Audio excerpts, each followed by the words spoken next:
Adams Belmont de la cour, tant de haine, tant de vengeance entre ces familles. Peine, douleur, je sens tellement de choses, il faut...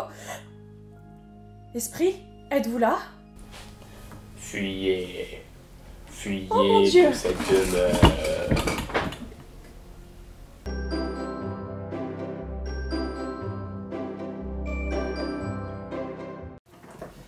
Ami Leonardo, bonjour. Je vais vous parler aujourd'hui d'un jeu créé par Fabien Gridel, illustré par Anne Heitzig, exclusivement pour 2 joueurs âgés de 8 ans ou plus et pour des parties qui durent environ 15 minutes.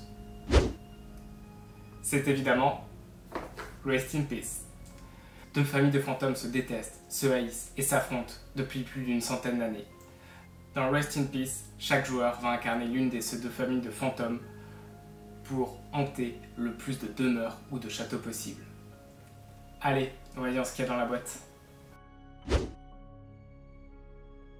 Dans la boîte de jeu, nous trouverons un livret de règles, 2 aides de jeu recto verso, 10 jetons demeures, dont 6 manoirs, 4 châteaux, 21 cartes fantômes par famille, et enfin 29 cartes médium classées par complexité et une carte médium spéciale pour la dernière manche. Passons maintenant à la mise en place du jeu. Pour la mise en place, on commence par mélanger les cartes médium. On va en choisir 9 au hasard. Pour la première partie, il est conseillé de commencer par les 9 cartes de base. On va disposer les 9 cartes médium en ligne et on finira la ligne avec la 10e carte médium. Chaque carte médium correspondra à une manche. Ensuite, on va mélanger les 10 jetons demeure et les disposer au hasard sur chaque carte médium.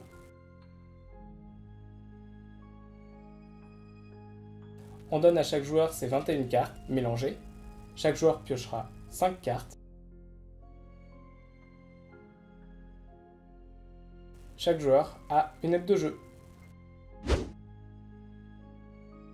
Une partie de Rest in Peace se déroulera en maximum 10 manches. Les 9 premières manches se dérouleront de la même manière.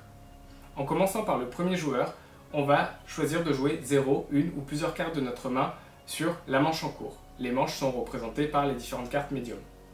Une fois que le joueur dont c'est le tour a joué ses cartes, on va vérifier que la valeur totale de ces cartes jouées sur la manche est strictement supérieure à celle de son adversaire.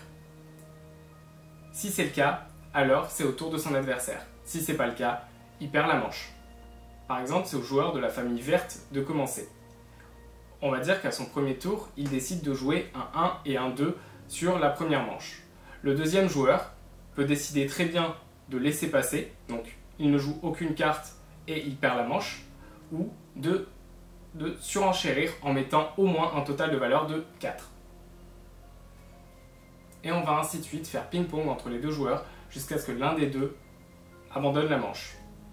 Le gagnant de la manche va poser de son côté du jeu le jeton demeure, le perdant va quant à lui récupérer la carte médium qu'il pourra jouer lors d'un prochain tour. Les effets des cartes médium s'appliquent à l'instant où elles sont jouées. Puis on va passer à la dernière phase, la préparation de la manche suivante. Chaque joueur va piocher 2 cartes. Le joueur qui aura perdu la manche va pouvoir décider de jouer une 2 cartes de sa main face cachée sur la 10e manche. Par exemple, il pioche 2 cartes, il pioche un 6 et un 4. Il décide de jouer le 6 face cachée en face de la 10e manche. Et on continue ainsi de suite jusqu'à ce qu'un des 2 joueurs ait remporté la partie, ou jusqu'à la 10e manche. Pour remporter la partie, il y a 2 principales conditions de victoire. Soit un joueur gagne immédiatement à l'obtention de son 3e jeton château, soit il gagne à l'obtention de son 4e jeton de mur.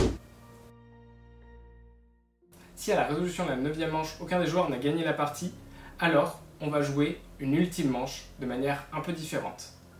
Tout au long de la partie, à chaque fois que les joueurs ont perdu une manche, ils ont pu mettre à leur tour une carte face cachée sur la 10e manche.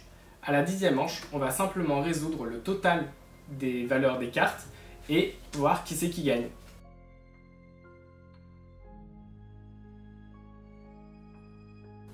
Si le joueur qui gagne la 10e manche avec le jeton de la 10e manche ne gagne toujours pas grâce au nombre de jetons manoir ou château, il gagne la partie car il a gagné la 10e manche. Et s'il y a une égalité à la 10e manche, le jeton demeure restera sur la carte, la manche est annulée et le joueur avec le plus de jetons demeure gagne la partie.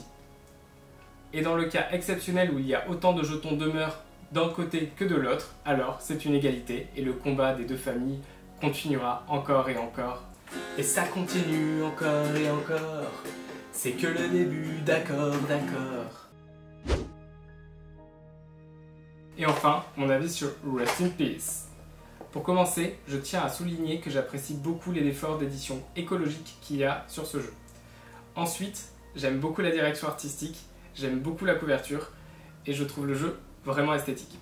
Et maintenant, pour parler du jeu, il me fait penser à Shoten Toten en plus tactique et un peu moins épuré.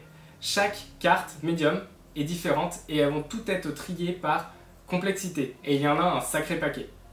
Ça va vous permettre de renouveler les parties, de renouveler les mécaniques, de renouveler les tactiques et d'avoir toujours quelque chose à trouver pour confronter votre adversaire. Vous allez toujours être en train de vous demander est-ce que vous préférez vraiment prendre le jeton que la carte médium pour un autre jeton? Est-ce que vous voulez vraiment laisser ce jeton à votre adversaire? Il y a quelque chose dans ce jeu qui va être dans un affrontement pur.